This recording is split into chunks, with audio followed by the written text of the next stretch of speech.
Ooh, that looks tasty.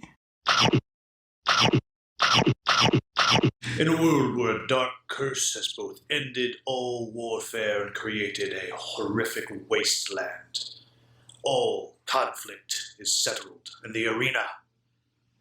But what happens when that wasteland begins to spread?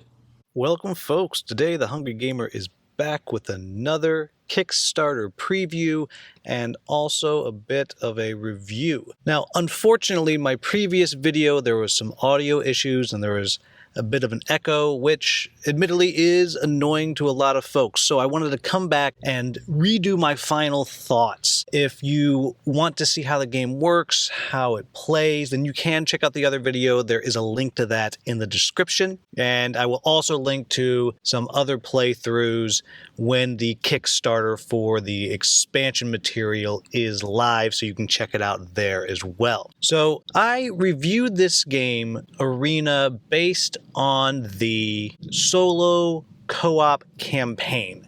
I'm familiar with the PvP version, and I'll mention my thoughts on that just a little bit.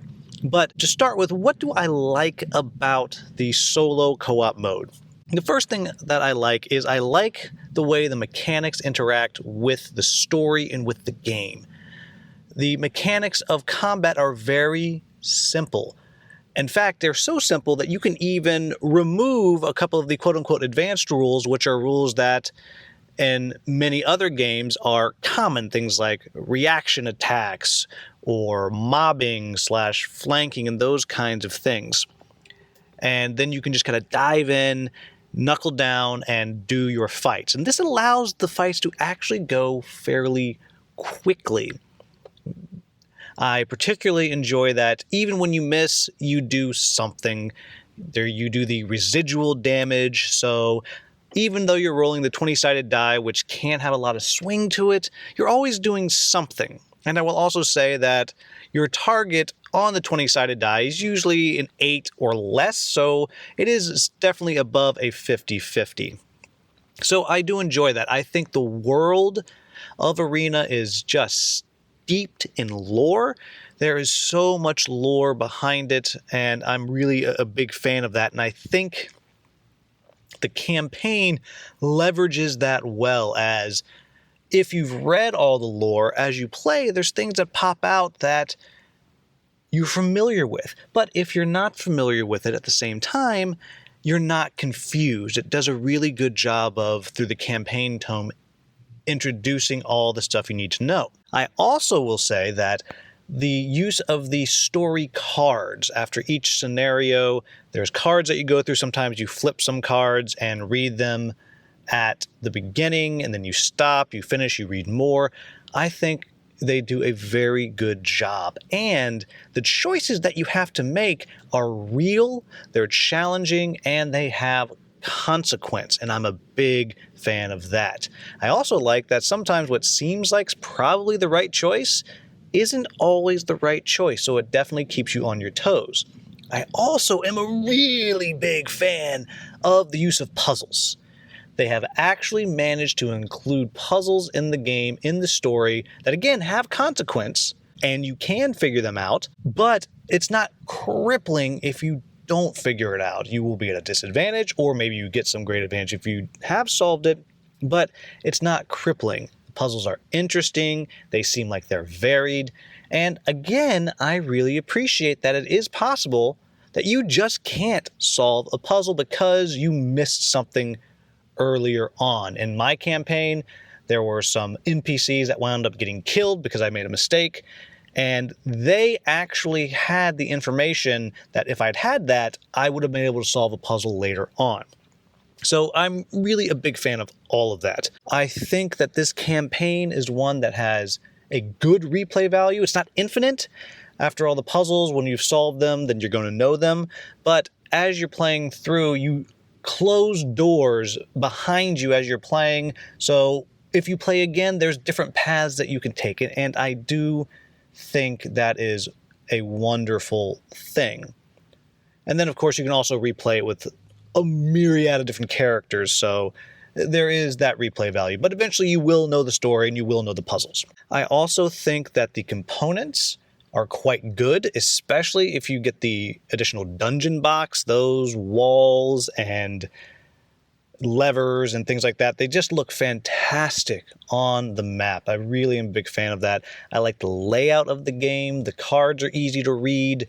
I love the tracking your health around the board. I don't know why more games don't do that.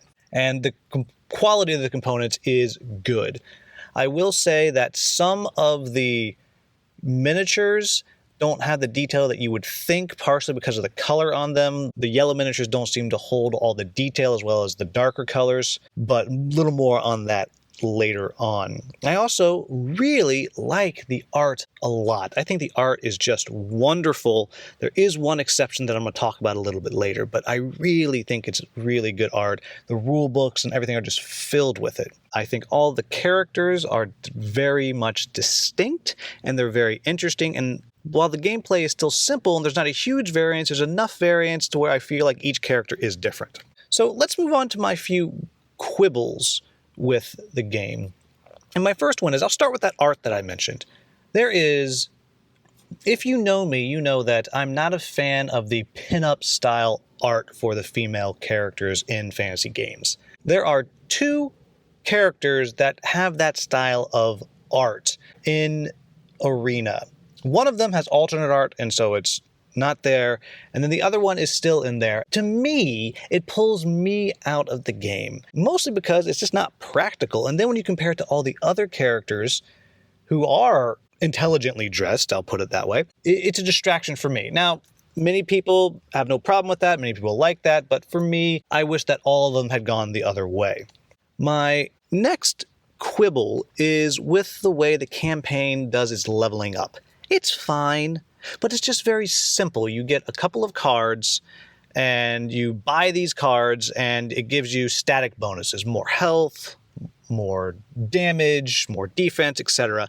And again, it's fine, but it's not very exciting. It doesn't offer a lot to where you're like, oh boy, I can't wait to change up my character. And you are able to purchase new abilities that other characters use, but it's minimal. Like I said, it's not something that's going to wow you in your desire to create a character. So really, I think if you're looking at this game as a solo co-op, then it's a really very good game. I really like it. It's shot to the top of my list of dungeon crawler type games. As a PvP skirmish game, I think it's a good game. It's not necessarily the one I'm always going to go to. In that sense, I'll look at, well, what do I want to play? If I'm looking for something that's a little more modern, I would go with Omicron Protocol. If I want something futuristic, I'd go with Aristia. If I'm going fantasy, if I wanted a more epic feel, I might go with the Rune Lords. Or if I just want kind of a smash out, drag 'em up fight, I would go with Arena. So it's a good option. All those other games I like, but to me, the name Arena is a little bit of a misnomer because it's a good co-op solo dungeon crawl campaign. It really is. Even down to the boss fights, just everything really is well done. So if you like dungeon crawls, then this is one you really should check out. I think if you like the artwork and the components and the table presence, then check this game out. It's not something that's going to be overwhelming to you other than the amount of stuff that you can get. That's a little bit overwhelming.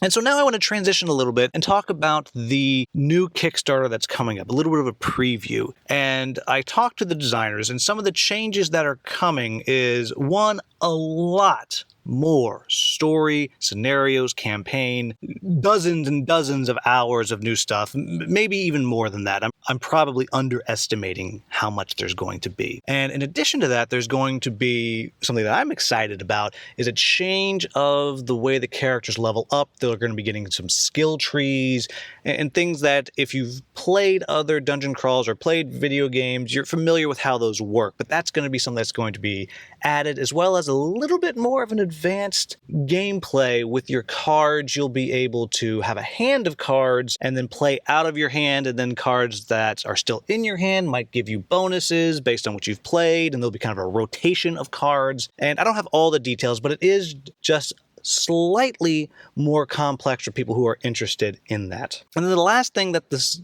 new expansion is going to do is reprint the base game with much cooler miniatures. I mentioned that some of the character miniatures were good, not great, but you can see the comparison of the old miniatures on the screen right now versus what they're going to look like in the various renders. So I'm very excited about that. I, for one, am very excited about this campaign. I'm definitely going to be looking really hard at it. I most likely will be backing it because I can't help myself. I really like this game. So there you have it, folks. That is Arena the Contest. If it sounds interesting to you, check out the base game. Check out the Kickstarter, which is probably going to launch about a week after this video posts. Of course, there'll be stuff down in the description for you to link to it. As always, thank you so very much for watching. Have a wonderful, wonderful day.